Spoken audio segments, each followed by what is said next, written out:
You're listening to Podcast PXN, PlayStation, Xbox, Nintendo. Let's do this.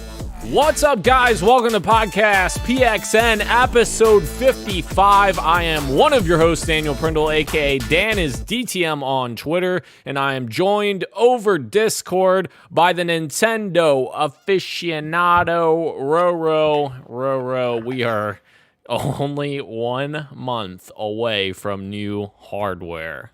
Whoa, that's crazy. I saw a countdown earlier today. I don't remember how close we are, but yeah, a month away. That's insane. We're getting close. We are getting very close. Just as a reminder, everyone, we are still giving away t-shirts to anyone who participates in the live YouTube chat for our episode 50 celebration. So drop a comment in there while we're recording live to get a free t-shirt. And thank you to all those people that are watching us live and participating in the chat. Just as a reminder, we are live each and every Wednesday at 8 p.m. Eastern time on YouTube. Just search Podcast PXN and you will find us on there. The topic of the show this week, Roro, is the Spider-Man. No, it is not. That was last week. I forgot to write that out. Anyways, the topic of the show is the PlayStation 5 breakdown that we got, kind of a teardown of the console and what it's going to look like on the inside of the console. But first, we always start with the PXN news of the week, so let's go ahead and jump right in. Roro, we finally have, for the first item on the PXN news of the week, Cyberpunk 2077 has gone gold. No more delays. Yes. Super exciting stuff that it's not getting delayed once more. I know we talked about crunch a little bit last week, but it's great to know that it's ready. It's ready to go. I'm sure they're still working on bugs and some little behind the scenes thingies, but for maybe a day one patch that might come. But it's awesome that for the most part, they've got a disc somewhere that's going to be given out. It's really exciting.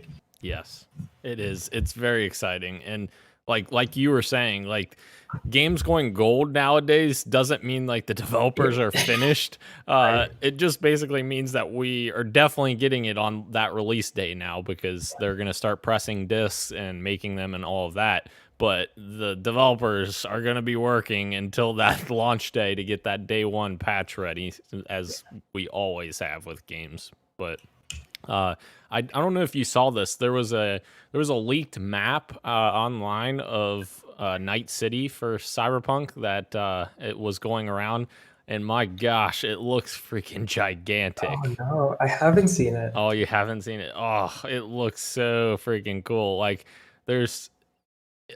expected the game to be large, because obviously this is coming from the Witcher 3 developers. That map is gigantic, but my goodness, one giant city of Night City, it looks amazing. And I know, I think like the outside areas, I forget what they're called, Badlands or something like that. I forget what that's called. When you start as a, is it nomad, I think, something like that. You start on the outskirts and then you go to the city. Well, I did not realize how big the city is. It looks good. Oh, I can't wait. I think I found the map here. It's like is it like a poster sort of? Yes. Yeah. Okay. Yeah. Yeah. It looks wow. Yeah. Very exciting stuff. There's a lot to it. Can't wait. Roro, moving on from that, we have Need for Speed Hot Pursuit Remastered that was announced officially. I think this was rumored last week or 2 weeks ago, and it is officially announced coming November 6th. I'm excited about this, just because, and to be clear, this is a remaster of the Xbox 360 and PS3 version of Hot Pursuit, not the like really old, like original Xbox and PS2 versions. But I'm excited for this because I loved that original Hot Pursuit, and then the one on 360 I thought was very good as well. So I am down for this, and the fact that we don't have Forza this year, especially Forza Horizon, because I love those games, I'm all in for this. Are you? I know you're not as big on racing, but Yeah. I don't know if this series has ever piqued your interest. Has Need for Speed ever done anything for you, or? It has in the past. I was a really big fan of the Underground games back in the day. Um, Hot Pursuit, I haven't had a lot of experience with. This trailer looks awesome. The remastered and all of that looks really cool. I don't know if I'll pick this up right away. This is definitely a game where if I ever pick it up, it'll be further down the line on a sale, PS Plus, something like that. Yeah. But I'm definitely happy for the Need for Speed fans out there like yourself and are getting this remaster and stuff. So I think it's good news all around. I saw a lot of people actually echoing kind of what I'm saying, wanting to have Underground remastered instead of this. Yeah. But I really don't know what the fans are saying besides that. I guess I'm not really into the Need for Speed fandom, so I don't know if that's true or not. Yeah. But I've seen the same thing. A lot of people were like, give us Underground 2 or whatever. It's like, I love Hot Pursuit, so I'm fine with it. But yeah, it definitely, there's a lot of people out there that want Underground. You are not alone in that, for sure. I just love like in that game you play as like you play as the cop, or you play as like the regular pedestrian, like racing, and the cops can like take down the pedestrian. It's just so much fun just to take them down. Yeah. So I'm excited. Moving on, Roro, we have a bunch of reviews to go through this week. We have 3 reviews. To start, Star Wars Squadrons has been getting some reviews. And it has been pretty positive reviews for the most part. I think a lot of people were praising the game's story. The story was doing very, very well. I know people were like, "Oh, this could have been longer," but it is. I think it's a cheaper experience. I think it's only $40 if I'm not mistaken for Squadrons. Yes. So yeah, the story alone interests me. So I may pick this up if it's like a quick, play, because I have so much other stuff to play. But yeah, the story alone kind of makes me interested. People said, I guess, the dogfighting is really cool as well in multiplayer. But what are your impressions from the reviews we're getting?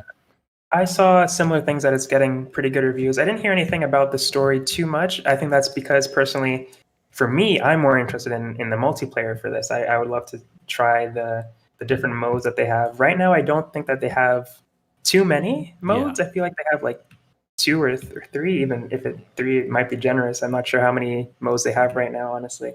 Yeah. But I've heard that the combat is like really fun. It takes a while to get used to the different like buttons presses that you have to use. I heard that to accelerate you have to use the it's not like R2 as it is in racing games and stuff like that. You have to press the stick to move forward, or it's like more like a flight simulator sort of thing than a racing game. And it's interesting to see how those kind of controls translate into multiplayer, how there's like a high skill ceiling. So I think that's really fun to play with. So I haven't got it yet. I am interested in it. Don't know how soon I will pick this up, but it's definitely on my radar. I love Star Wars, and that's good. I'm glad that it's getting good reviews, especially at the price that it's at. That's awesome. Yeah, for sure. And you're totally right in saying the gameplay modes are limited in multiplayer. That was one of the big complaints that people had about the multiplayer, for sure. So maybe later down the line they'll have more modes coming, hopefully. Yeah, that'd be awesome. Roro, moving on to our next reviewed game. This one, actually, I've been very interested in for a while, which is ironic because, and I think all 3 of us have been interested in it. But it's ironic for me because I've never really been into Crash Bandicoot that much, but it looks so good. And Crash Bandicoot 4 has been getting some largely positive reviews yet again, just like Squadrons. So I think this is great news for Crash Bandicoot, especially considering Activision owns the license. I did not expect them to put a developer on this game and have such a good game come out of it. I don't know if that's unfair for me to say to Activision. No, not with their history. I don't think so. But yeah. I mean, it looks like a ton of fun, and I'll definitely pick it up and check it out. Is there anything that you've seen that you're like, oh man, that looks awesome about Crash Bandicoot, or are you? It's really what I've been saying since they revealed is just the art style. It's so fresh. Yeah. Even for that series, it always has such a poppy, bold art style, but this one just really stood out to me. I love the character designs. I love the different skins that you could put Crash in. I forget the sister's name. Coco, I think, is the sister's name. I might be thinking of a different game, but I think Coco is the sister's name. Yeah. And the different skins that you could put them in. I love that. The platforming just looks challenging, but fun at the same time. Yeah, I'm definitely down to pick this up. And Tim Geddes, the I'm trying to think of a good word, but the man behind bringing back the Bandicoot, I guess. Yeah. Just said this is the best Crash Bandicoot game, and you know how he feels about those games. So I'm like, that's a pretty ringing endorsement. So I'm excited to try it out, and definitely now, like, they brought back the original ones. I haven't tried them out yet, but then they brought back this one.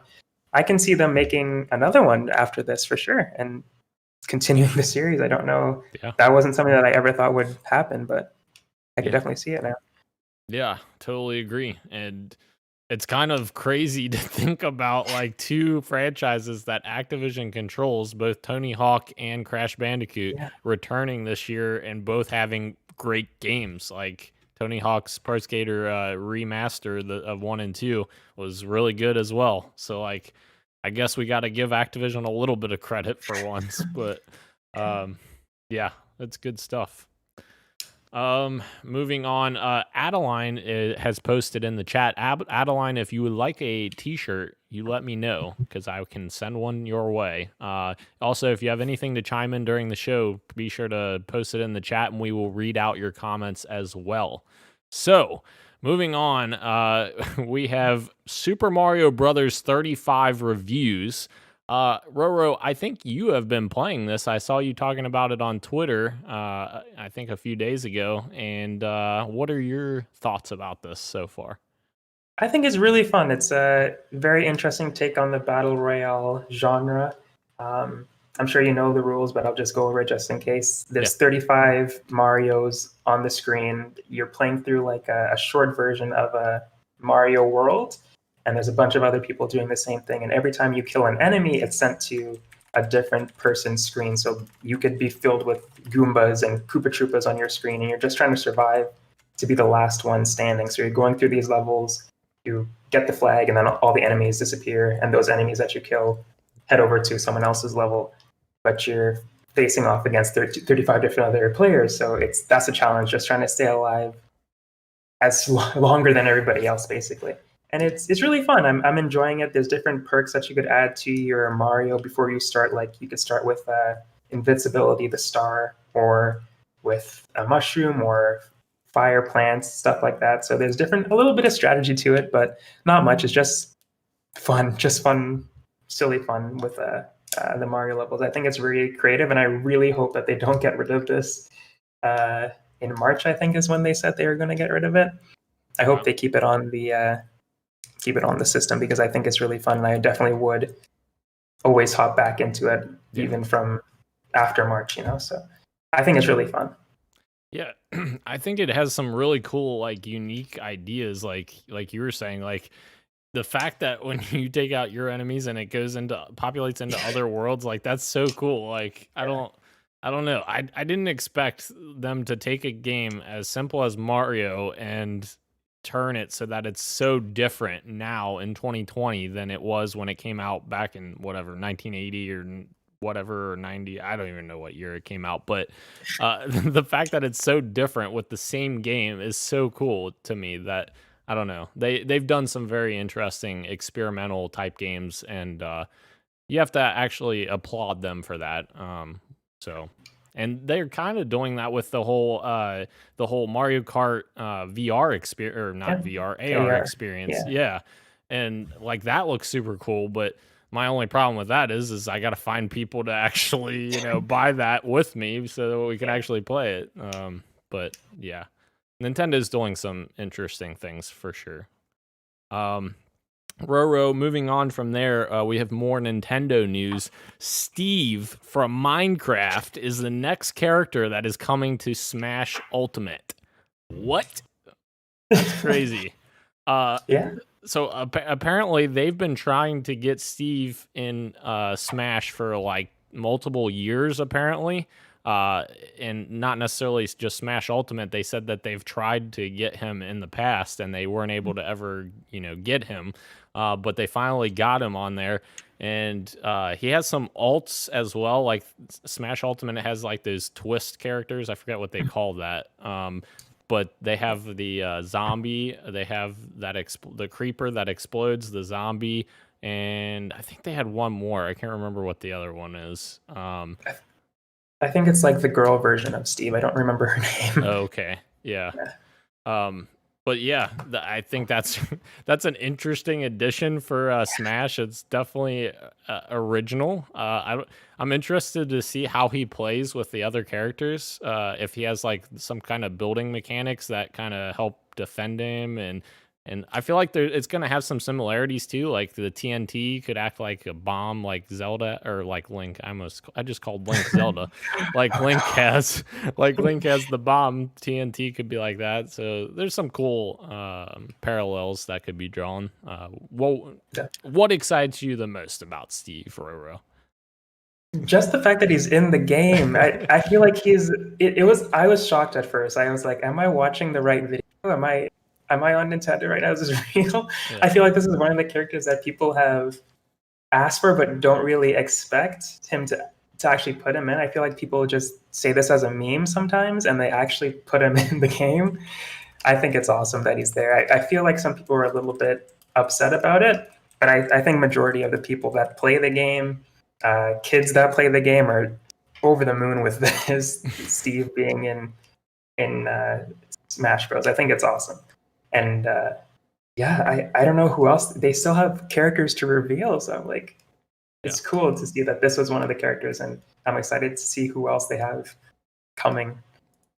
Yeah, I agree. And I don't even, I'm at a loss of words. Like, who else are they going to get in this game? Like, there's so many characters. Like, when you include the alternate characters, there's like well over 100 characters in this game.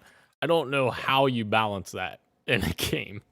Yes, I don't know. I'm still holding up hope for Sora from Kingdom Hearts. Ooh. I would love him to join that cast. I feel like that's another character that people always ask for, but don't really expect him to be put into the game. But if Steve got put into the game, I think Sora can make it, guys. He could do it. Yeah. Anybody can at this point. Master Chief might even make an appearance.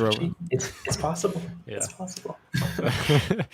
Moving on, Roro. Super Mario World is opening in Universal Japan in spring of 2021 officially now. I've seen the biggest news that I get from this is from Jeff Keighley's Twitter account. He tweets about Super Mario World at Universal Japan more than anyone I've ever seen. I think he's very excited for that to officially open, and I guess once COVID dies down, because it's a little crazy, I think he's excited to check that out. And it looks super cool. Like the visual style of that land there just looks so much like Super Mario. It looks so cool. What was your biggest take from this, Roro? What are you most excited to see from this? I'm just really excited to go there someday, hopefully. Yeah. Everything that I saw just looked like a dream that I would have when I was a kid. Like literally when I was sleeping, this is something that I would dream up. Like I wish this was a real place, sort of thing. And it's real. Like I can't imagine going there myself at the age of 23. I can't imagine kids going here and just seeing this. Just I don't know, like the Mushroom Kingdom literally in real life. It looks so cool. Yeah. I saw there was illustrations that they put up on Nintendo of America that look really great, and I can totally see how that could be translated to real life. It's weird because when you see these illustrations, like there's no way it's going to look exactly like that. But I can see there's certain things that obviously there's not going to. Well, they might have Goombas walking around. It's possible. Yeah. Now that I think about it, but all of this looks amazing. There's like a pharmacy where they're selling sweets and desserts and stuff like that. It looks so awesome. So awesome. I went to Universal Studios with my girlfriend a few years ago, and we liked it more than Disney World. Yeah. So I feel like Universal's the way to go. I'm really excited to hopefully go here someday. Yeah, It looks awesome. That is cool. And if you're a bigger fan of like those properties, then obviously, you'll probably get a kick out of Universal for sure. And I feel like Universal has a bigger variety of, things that you see. When you go to Disney World, you're kind of you're seeing that Disney picture, so to speak. So it's a lot more worlds in Universal, I find. Yeah, I agree. And I see your girlfriend in the chat typed out, "Oh my gosh, Universal is awesome." So she agrees with you. So that's +1 in your book, Roro. Yes. Wait a minute. I have one question. So if they do have Goombas in Universal Japan, if you like jump on them, do they like import into Super Mario 35? Is that how that works? That better be how it works. Yeah. It's so cool. Yeah, that is funny. I can't wait. Until this is just even videos. I'd be happy to watch people go record a nice long video and just watch it on YouTube. Honestly, I just want it to exist. Yeah, I agree. Moving on, Roro, we have this final sort of Nintendo news, which I don't know if you saw this or not, but Jeff Keighley each week he's been doing a Zoom session, inviting fans into a Zoom session to chat about the Game Awards and like what their plans are, and Q&A with him and asking him questions. And each week he's been bringing on a special guest. So each week he's done this, I've sent an email like trying to get into this just because I think it would be cool to get in. So this last one, I got into it. Jeff sent me an email with a Zoom link. So it was at 4 o'clock on Sunday. Of course, I'm a huge football fan, and the Colts are my favorite team. They were supposed to play at 1 o'clock on Sunday. They got pushed back to 4:25 because of COVID. One of the other teams couldn't play at 4:25, so that it got pushed back. So I was like, I'm literally going to be on a Zoom call with Jeff Keighley and a bunch of other people while I'm watching a Colts game, which is an awful idea because if you've ever seen me during a Colts game, it's very, very over dramatic. Yeah, that was a bad idea, but I did it. And his special guest was Reggie Fils-Aimé from Nintendo, which was super, super cool. I ended up deciding, so you have to raise your hand virtually in the Zoom application in order for them to approve your video and your audio. So I didn't do that because I was like, I'm watching the Colts game. I'm going to probably lose my mind a few times. I don't want that being broadcast, so I didn't even do that. So I just watched the whole thing, but it was super, super cool to just watch everything. And there was like 4 or 5 fans that got to ask Reggie questions, which was super cool. Yeah, and they got to interact with them, and it was really awesome. And I definitely recommend anyone who wants to, get an insight into like what Jeff Keighley's world is like to sign up for those. He usually puts a tweet out middle of the week and says like post what the Game Awards means to you in an email, and he'll reach out if he chooses you to join or whatever. So that's awesome. Yeah, definitely gonna keep my eye out for that. Yes, that's awesome. I saw him on We Have Cool Friends on Kind of Funny. I watched that this week. He's such a cool dude. I'm so excited for the Game Awards this year. Yes. Oh, man. Yeah, I'm excited as well. Yeah. Jeff actually delivered last year. He didn't overhype it, which is key. Yeah. Moving on, Roro. There's been a lot of people talking about Watch Dogs Legion, which has gotten a little bit of a preview. And I've been seeing a lot of people praising the play as anyone mechanic, where you can play as literally any character, any NPC, and everything in that game world. And a lot of people are comparing it to the Nemesis system from Shadow of Mordor and Shadow of War, the Lord of the Rings games, and saying like this is the next big video game mechanic since then. I feel like that mechanic didn't really take off as much as I think a lot of people thought it would, but This I'm excited about Watch Dogs Legion just because of this reason. Like, this looks super interesting. Like, how do they create a story with all of these characters that you can choose yourself? Like, I'm very intrigued. What do you think about that? Yeah, I think I'm glad that it's previewing well, because that was definitely a thing that I was optimistic about, but also a little like worried about at the same time. I was like, this is such a cool idea, but is it going to work? So I'm glad that it is previewing well, that people are saying that it is working. I think recently they did their last, well, I don't know if it's their last, but their most recent story trailer dropped, I think, earlier this week, and it got me more hyped for it. Like, I was already excited. I loved Watch Dogs 2. Watch Dogs 1, I don't like to talk about, but Watch Dogs 2 I loved, and I'm excited for more from the series, and the story trailer got me more excited. So I forgot that it was the end of this month. I don't know why it's later than that, but it's soon. So I'm excited, very excited. Yeah, it's creeping up on us quick. Yeah, it's coming right before the new consoles, so it's gonna be a little bit hectic if we're playing that and then we're like, oh no, the new consoles come out next week. So yeah, I'm in the same boat with you there.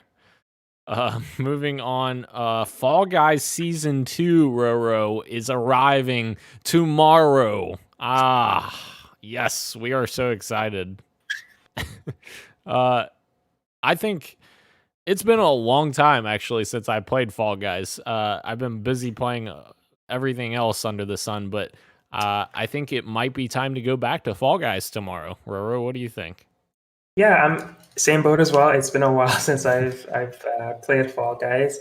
I definitely think I will jump in, check out the new maps, see if there's any new modes, skins, costumes, all that kind of stuff. See if it sticks again. But I'm definitely planning to jump back in for season 2. I don't know how long I'll stick around, but I'm definitely interested to see what is new. So I'm glad that it's still going strong. I hope the community is still strong and still doing well, because I think they started really strong. It took Twitter by storm, the gaming community by storm. But for me personally, I don't know if this is for the general gaming community, but I fell off pretty hard. So I'm excited to jump back into season 2 and see if it sticks again.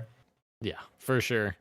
And I think the main thing there is, like, we're just getting new areas and new costumes and stuff like that. So I'm definitely down to check out some new areas and what new things they have to offer. For sure. For sure. Roro, we have Ghost of Tsushima getting a ton of new content coming October 16th, which is next week.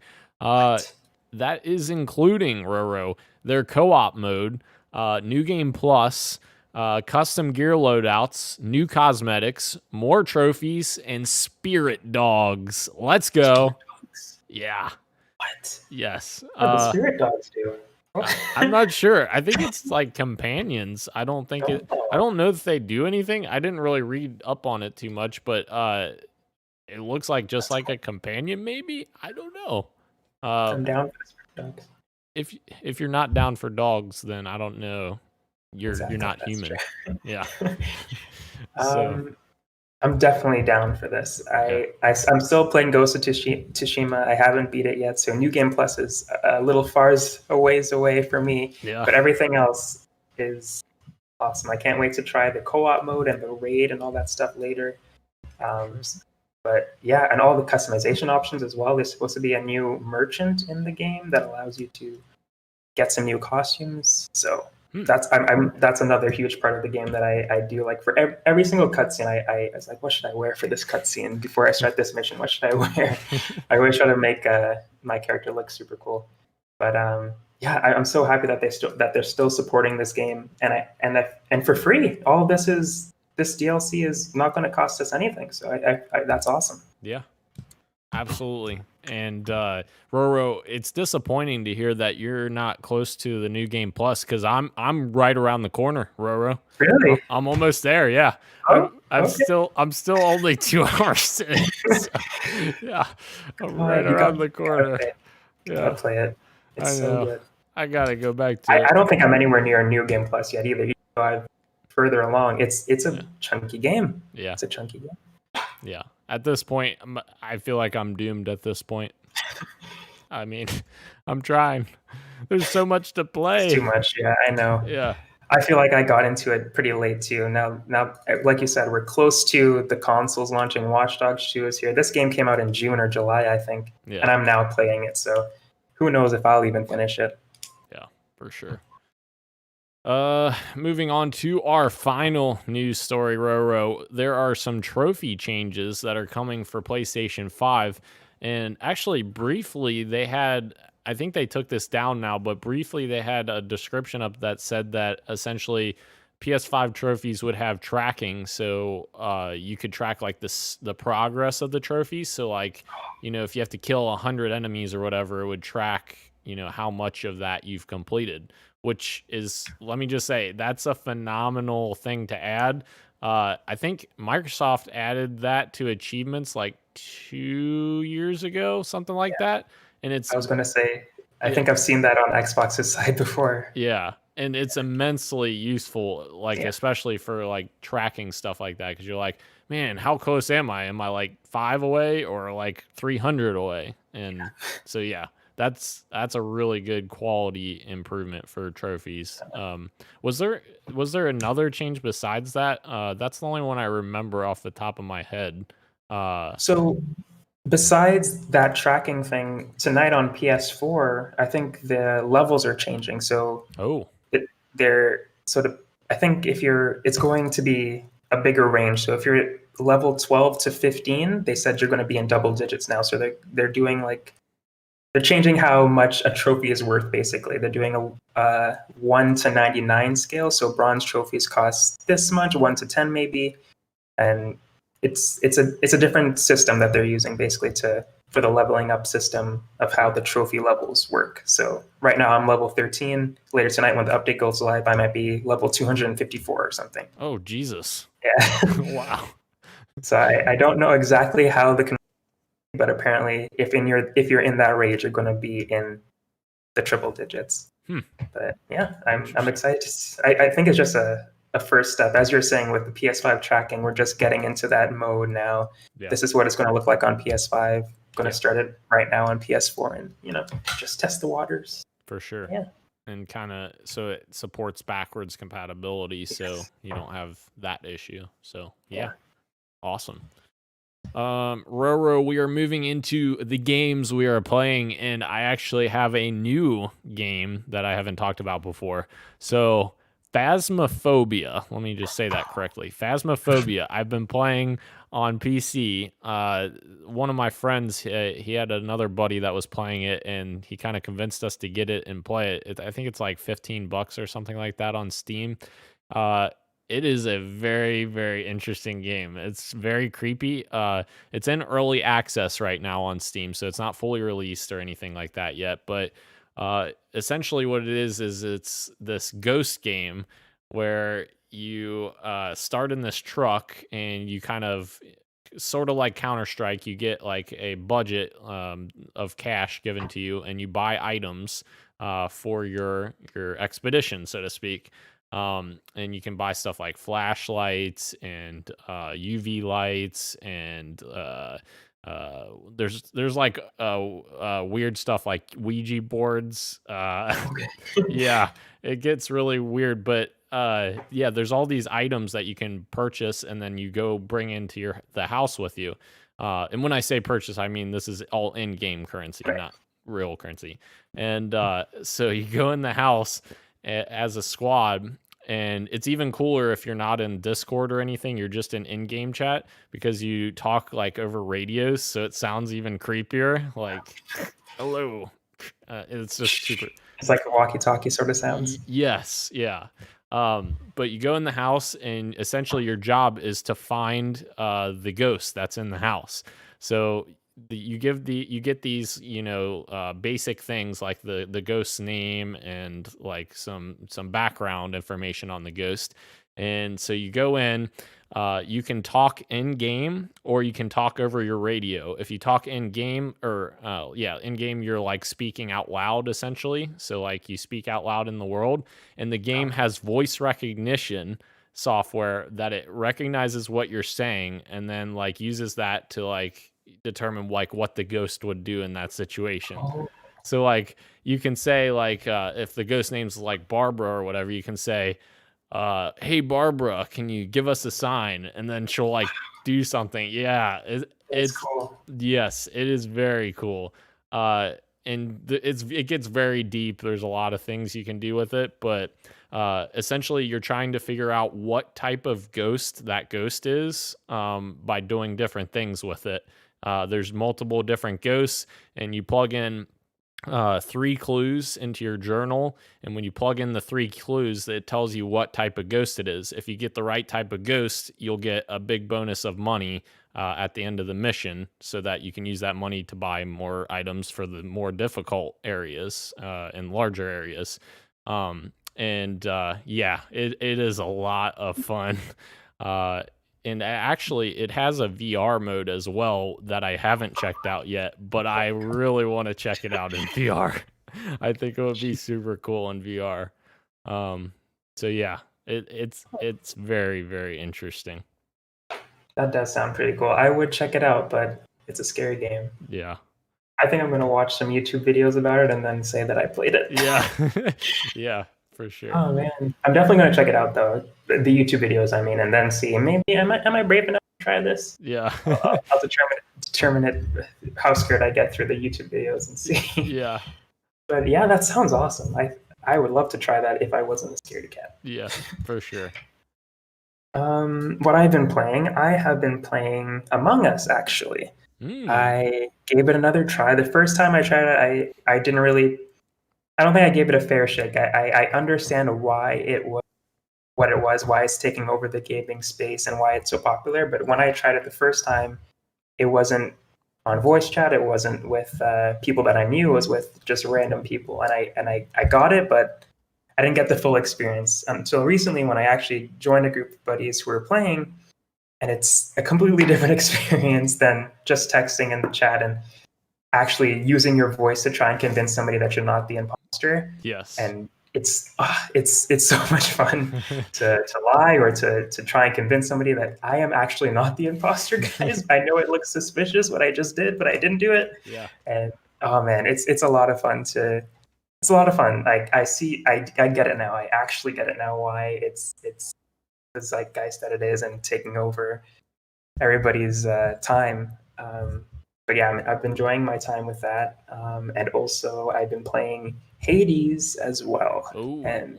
that is a really good game. A game that also been taking over the gaming space and people have been raving about.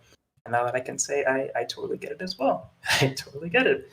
And as someone who doesn't play roguelikes a lot, this is something that I found that it's very digestible. I didn't have to spend too much time learning the ropes. There's definitely a lot there that there's a lot of builds and different weapons and different perks that you can learn about. Yeah. But it doesn't take long to pick up. I think as soon as you start playing, you're already playing a level. Like there's no introduction.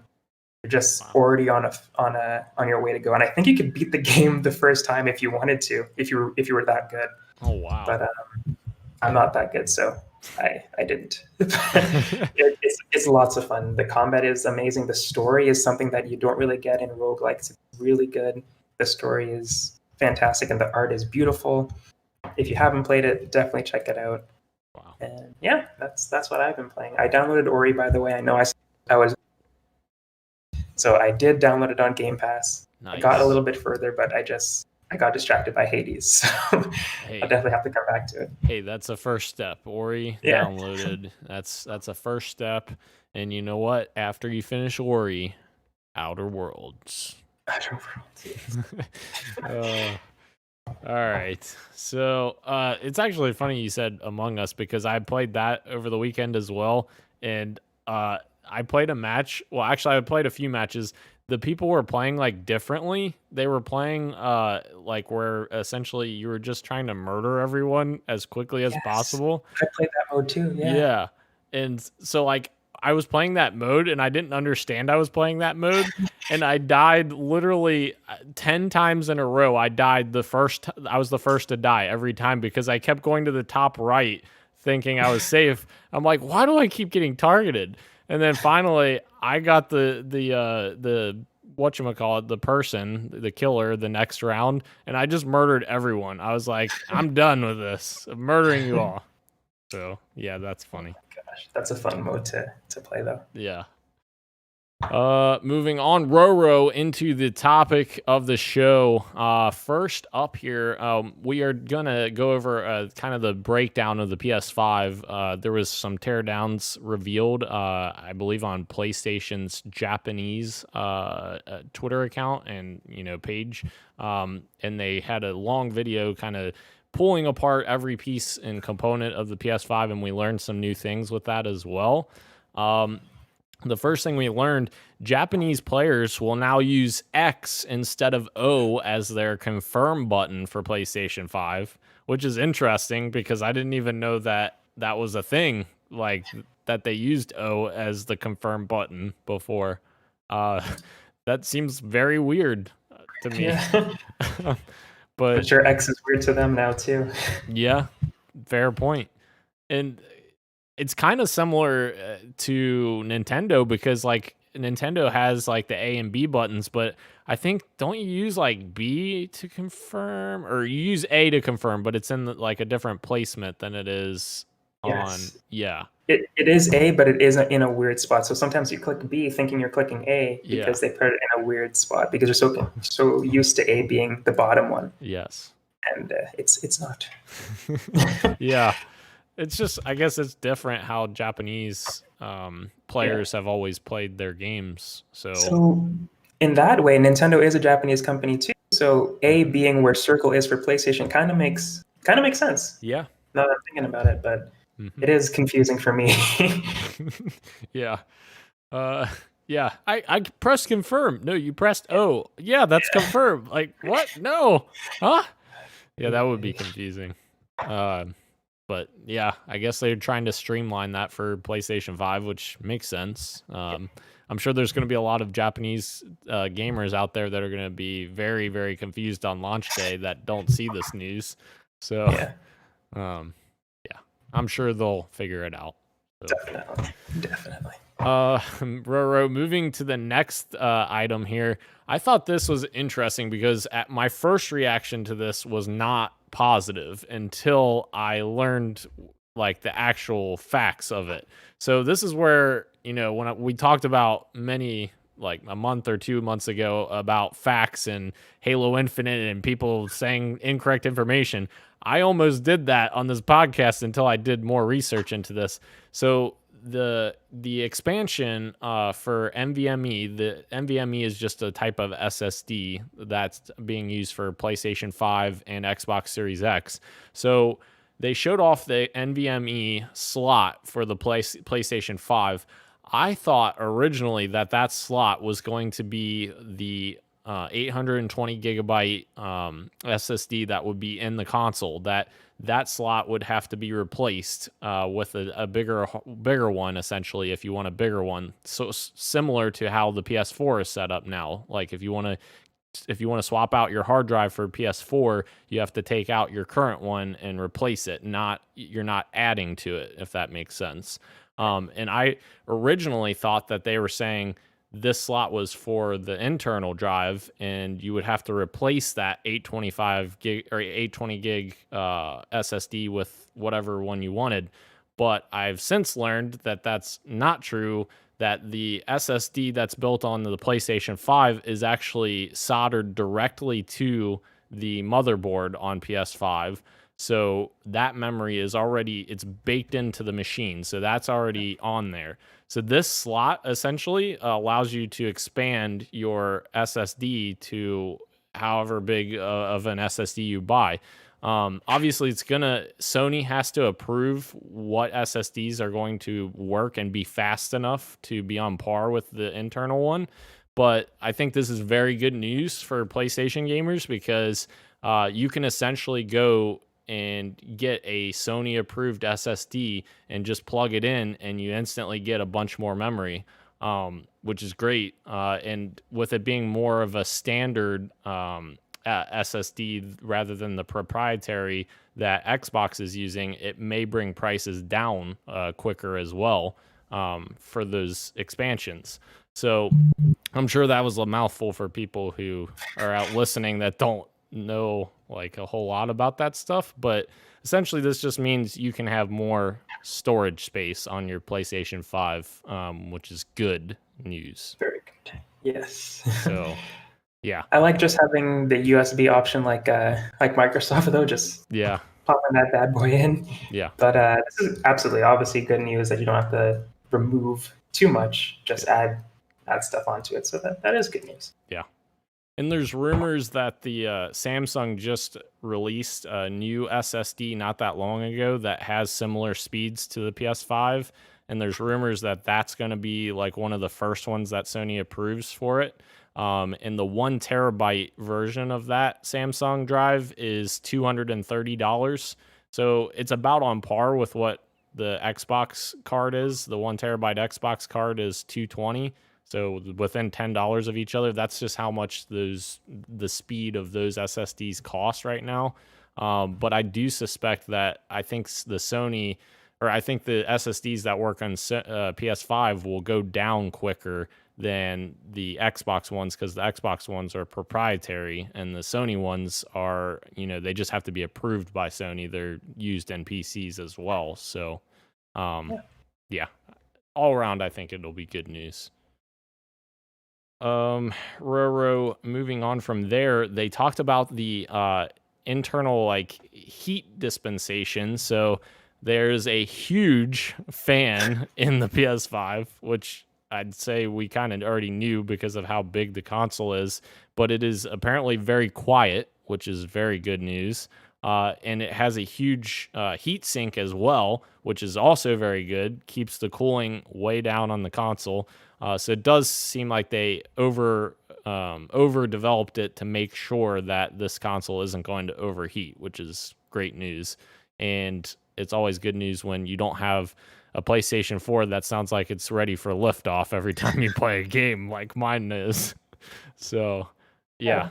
What are you most looking forward to there? Is it the quiet aspect or the fact that, the heat is going to stay out? I don't know. I think the quiet aspect is great. I know for me, I don't have the best streaming setup.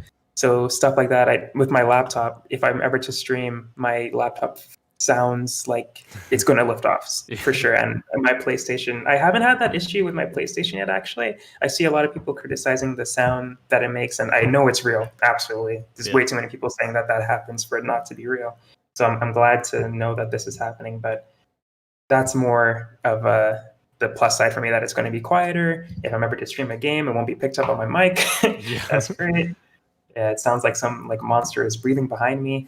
So yeah, I like that it's there. I'm sure we'll talk about it continuing on, but this thing is big. It's a big system. I mean, both of them are, but this one is very big. Yeah, I think Ryan McCaffrey from IGN, he posted a Twitter post because he has an Xbox Series X at home, and he pulled out a tape measure because they released the official size of the PS5 now, and he held it up. I was like, oh my God, I didn't realize the PS5 was that much taller than the Xbox Series X, which I think it's we can kind of lead this into our next thing here that I have, and we can also talk about the general sizing of the consoles. But I think that it's very interesting that Sony and Microsoft have two completely different approaches to the designs of their consoles. Like the Xbox Series X looks super, super out of place horizontal. Like it looks awful horizontal. I wouldn't recommend anybody to lay it down. I mean, I guess if you don't care what it looks like, lay it down. But I saw a picture where the stand is that, I don't even know if that's removable. No, the bottom it's circle. not. Yeah. Yeah. So when it's on its side, it doesn't look too hot. You're right. Yeah. And at least the PS5, so that's kind of what the next thing is. The PS5, you can do vertical or horizontal, and it has a stand as well. But when it's in the vertical orientation, it has a screw that goes into the console to hold it in place, obviously, because when it's standing up, it's a little bit more uneasy, so to speak. So it has a screw to hold it in place.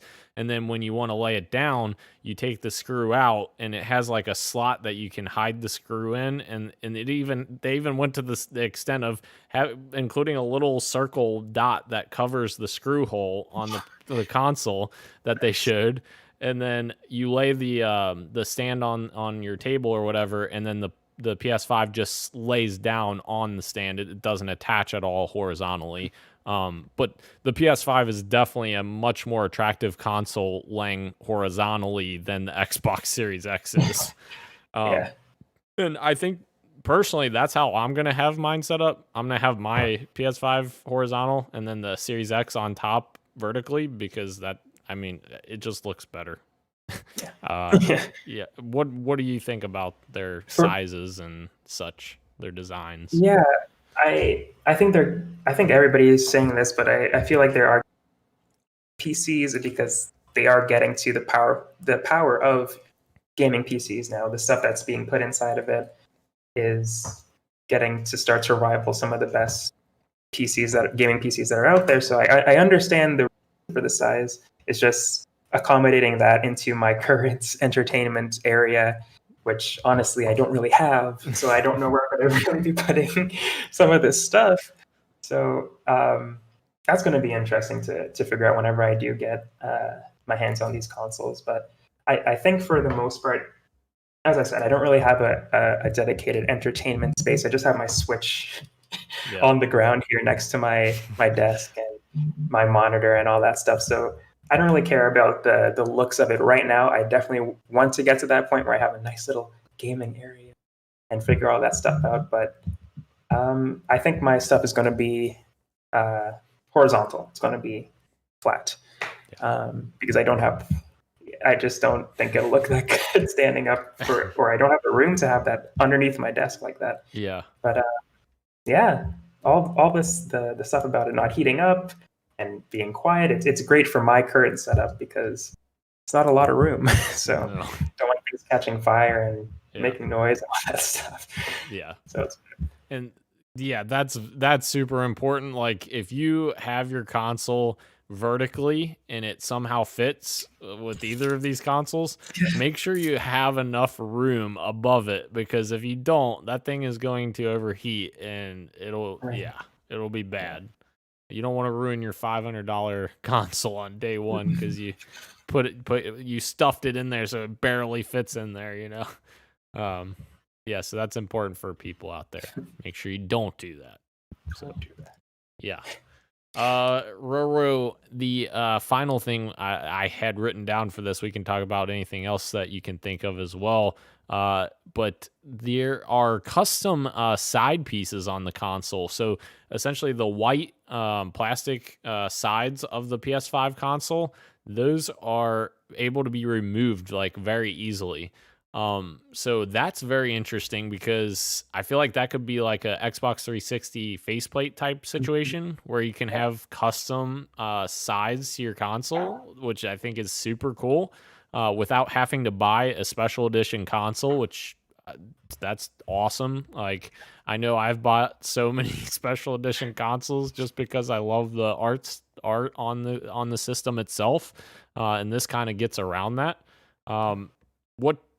What would you want to see? What would be your go-to to see from a custom like side plate on your PS5?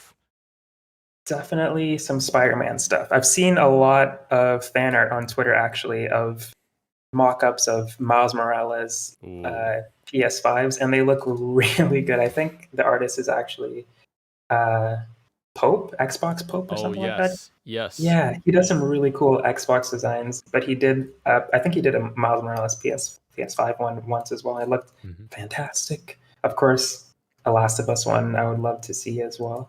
Yes. But yeah, I'm so happy that this is a thing. I was going to bring up the Xbox 360 thing too. I loved when they did that, and I think this is so much better as well. You can just send off the plate to some amazing artist and they could give it back to you without having to buy another system. You could still have a a cool custom-made system without having to purchase an expensive one. And that's a good point, because I wasn't a huge fan of the 360 faceplates, just because, like, if you replace the faceplate, then you still have the rest of the console that is like one solid color, and it always looked goofy to me. I never got faceplates for that reason. And it just, I don't know, it just seemed goofy to me. But this is almost the entire console, because you just have the black strip in the middle, and I feel like they could have so many cool designs. And like you just said, you could ship the pieces off to like an artist or like someone. Still have your system. Yeah, and I'm pretty sure the system would work fine without those pieces. You probably don't want to play that way too long, because you'll get like dust and stuff in there. But it's usable. So yeah, I think that would be very interesting if somebody did that for people. I don't know.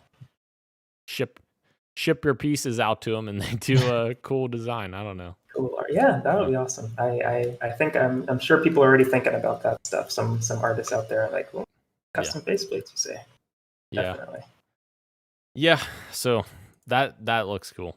Anything else, Roro, that you saw for the PS5 kind of breakdown? Nothing else that I saw. Still very excited to pick these things up eventually. Yeah. Next gen, as we were saying at the beginning of the show, so close. So close. I could almost taste it. So yeah, this just gets me more excited. I really want to see UI next. We saw the console. I love to see what the menu looks like. If we've seen that, I totally missed it, but that's what I want to see next. Yeah, no, I think that's kind of the last piece we're waiting on for PS5. Because obviously we already know that the Xbox One's going to be, because it's the same as Xbox One's UI.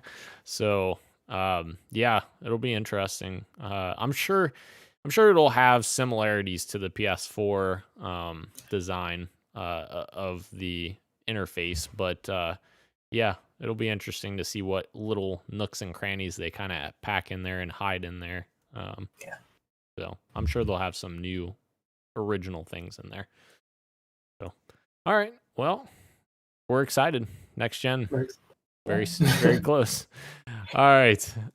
Thank you again to everyone joining us both live on YouTube and on podcast services everywhere, including Apple Podcasts, Google Podcasts, SoundCloud, Spotify, and Stitcher. Thank you, Roro. I am Daniel. This has been Podcast PXN, and we are out. Much love, and keep on gaming. See ya.